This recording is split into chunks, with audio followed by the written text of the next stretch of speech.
voilà. qui travaille avec nous sur le think tank.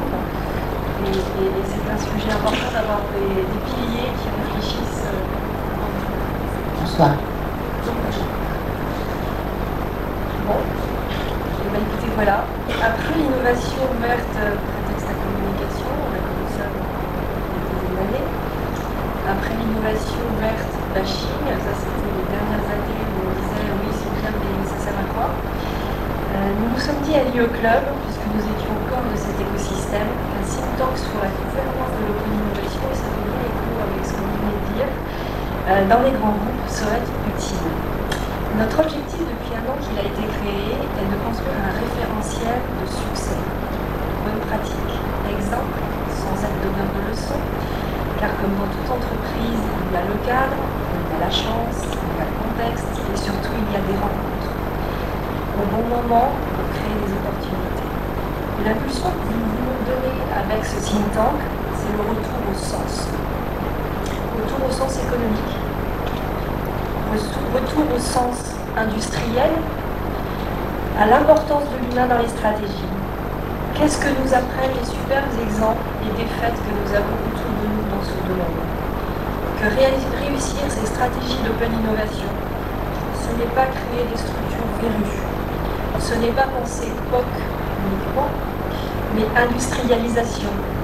C'est tenir compte des différences intrinsèques de capacité de financement, de capacité humaine, de culture, de méthode entre les grands groupes et les startups.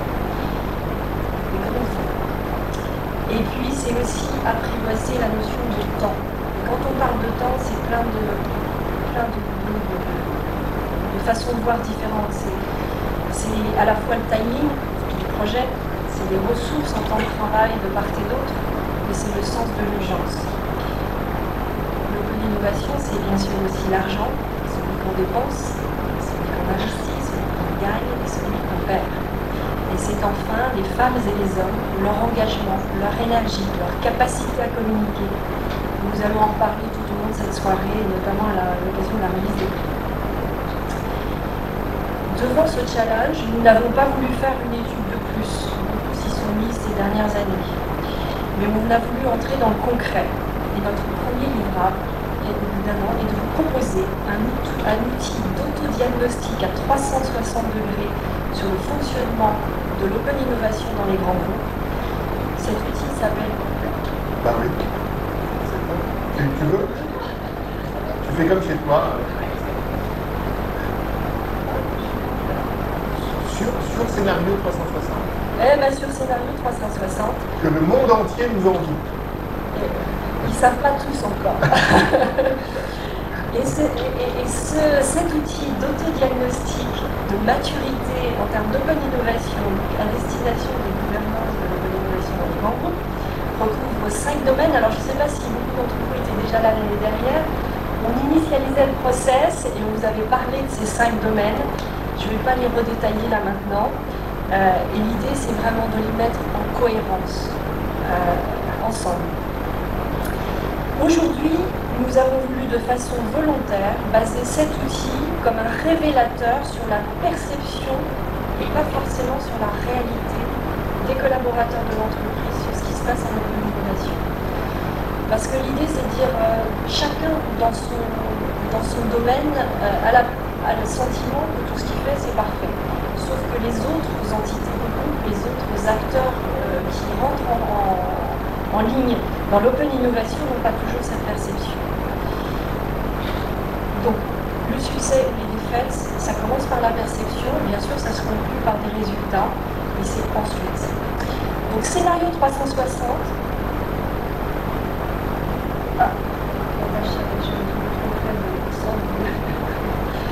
Donc, est disponible en version freemium sur le site ioclub.com et se présente comme un quiz ludique sur ce qui est fait en innovation ouverte dans votre entreprise. Pas besoin de connaître le détail de ce qui est fait, par exemple sur des questions sur les actions en RH ou dans les achats, dans l'open innovation pour y répondre. Chacun a une perception sur cette implication. Dans cet outil, vous avez en ordre de définition de ce qu'est l'open innovation, bien sûr, une trentaine de questions où les réponses sont suggérées et pour lesquelles vous pouvez ajouter des commentaires. Il faut à peu près 7 minutes pour le remplir. Et chaque question propose des niveaux de réponse qui correspondent à des niveaux de maturité justement de l'open innovation et propose donc dans le niveau de maturité le plus élevé des meilleures pratiques. À la fin, il y a des questions qui sont posées sur le profil pour des raisons statistiques, mais les réponses restent anonymes. Après le quiz, vous avez immédiatement votre score et une visualisation des niveaux de maturité sur les 5 axes dont on a parlé tout à l'heure, les 5 domaines. Et c'est une façon immédiate de voir s'il y a des trous dans la raquette, ou au contraire, des sujets de satisfaction à partager dans vos organisations.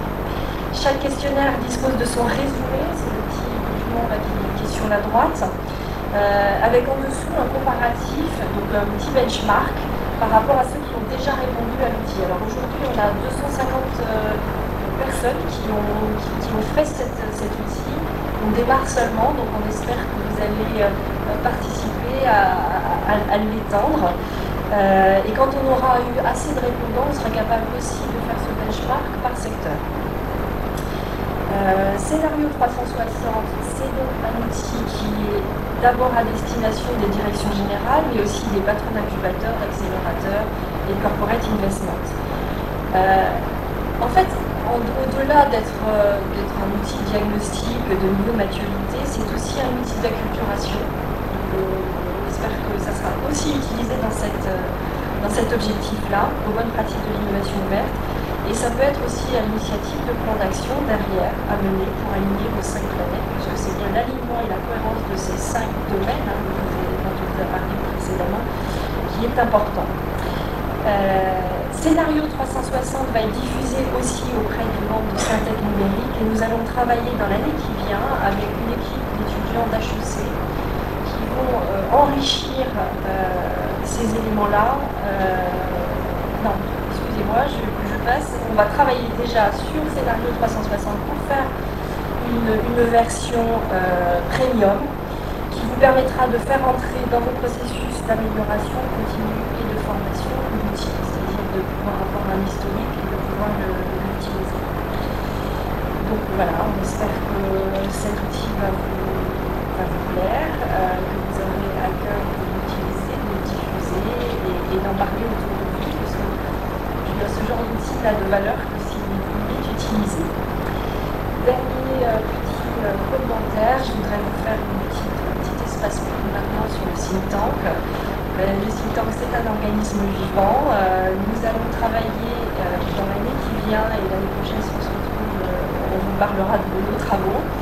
Nous allons travailler sur la publication d'un livre blanc, sur l'alignement des bonnes pratiques, et nous avons déjà commencé avec un travail assez intéressant sur les droits et devoirs des deux parties, et notamment sur le modus vivendi et l'éthique. Vaste sujet. Nous avons également travaillé tout à l'heure, j'ai un peu fourché dans mon discours, avec des étudiants d'HEC qui vont nous faire un référentiel en fait de binôme. Donc on en a déjà une partie qui va vous être présentée tout à l'heure, mais on va aller en chercher davantage pour que des binômes de grandes entreprises et de start-up qui ont réussi puissent nous donner un peu leurs secrets. Et même si ce n'est pas toujours réplicable stricto sensu, il y a souvent des bonnes idées à prendre, et donc ces étudiants vont nous faire une petite synthèse de ça. Et dernier point, nous avons besoin de vous. Donc si aujourd'hui il y a des personnes dans la salle qui sont intéressées pour participer avec nous à ces think tanks et d'être contributeurs, ils sont les bienvenus. On les organise tous les mois, le troisième vendredi du mois, entre 8h30 et 10h. Donc c'est très concentré, très intense. Et vous êtes donc les bienvenus. Vous adressez soit sur le site de notre club, le networking, venez nous voir et on sera ravis de partager avec vous. Je voulais donc vous remercier encore une fois Blandine et nous qui sont un peu des piliers, puis Robert aussi qui est là, qui sont des piliers. Pardon ? Oui, et donc je leur laisse la parole pour faire la présentation. Non, juste un petit mot sur cet outil. Si vous êtes tous là ce soir, c'est que vous êtes des passionnés, vous êtes fascinés d'open innovation, comme nous ici. Ça fait un petit moment qu'on traite de ce sujet. Au début, on ne savait pas trop de quoi en parler. Enfin, j'entends les uns et les autres quand on a démarré dans l'open innovation il y a 6-7 ans. plus. J'adore quand on me dit ça fait 20 ans que je fais ça. Pardon, excuse-moi. Non mais c'est vrai, c'est parce que... Voilà. Non, tout ça pour vous dire que c'est pas un énième outil, une énième étude, un énième truc. C'est extrêmement rapide à faire. Moi, je pensais que c'était 10, mais c'est 7 minutes. Et que vous soyez étudiant, PDG, incubateur, que sais-je, quel que soit votre métier, regardez-le, c'est excessivement intéressant. On en tire plein d'informations, aussi bien pour le court terme que pour le long terme. Et effectivement, 250 personnes qui ont répondu, c'est déjà pas mal, mais bon, on pourrait presque dire qu'on est encore à l'étape du proto. Mais il faut y aller parce que c'est quelque chose qui vit. Vous savez tous que c'est une transformation digitale qui bouleverse nos vies. C'est comme l'open innovation, ce que je vous dis là, peut-être que dans 10 minutes, que quelqu'un dira autre chose parce qu'on aura grandi, etc. Et cet outil est très vivant et va vivre au fil de l'eau. Donc c'est vraiment un outil très intéressant et qui va être bien. Merci. Merci Blandine pour tes contributions. Hugues. Oui, donc je remercie également Blandine et Marie-Christine avec qui on a beaucoup bossé, et puis Robert avec qui on a beaucoup bossé sur cet outil. Sur l'outil, ce que je veux mettre en lumière, c'est que c'est un outil très simple à utiliser, qui effectivement peut être utilisable par tout le monde au sein de l'entreprise. C'est pas réservé aux spécialistes open innovation ou à des directions d'innovation, c'est vraiment ouvert à tout le monde d'entreprise. Et il y a un aspect qui est auto-évaluation et un aspect très fort aussi de pédagogie. C'est-à-dire qu'en consultant l'outil, en regardant l'ensemble des réponses proposées, l'ensemble des steps proposés du côté de l'outil, on voit les marches qu'on a franchies et les marches qu'il reste à franchir pour arriver aux meilleures pratiques. Donc c'est à la fois autodiagnostic et c'est aussi un moyen d'apprendre et de trouver les bonnes pratiques qu'on pourra appliquer dans l'entreprise.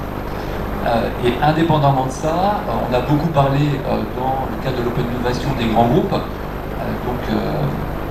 On a vu que du côté de la Poste, ça fait 20 ans effectivement qu'on fait l'open innovation et dans les autres grands groupes, CDC, Orange et autres, ça fait un certain temps qu'ils s'y mettent également.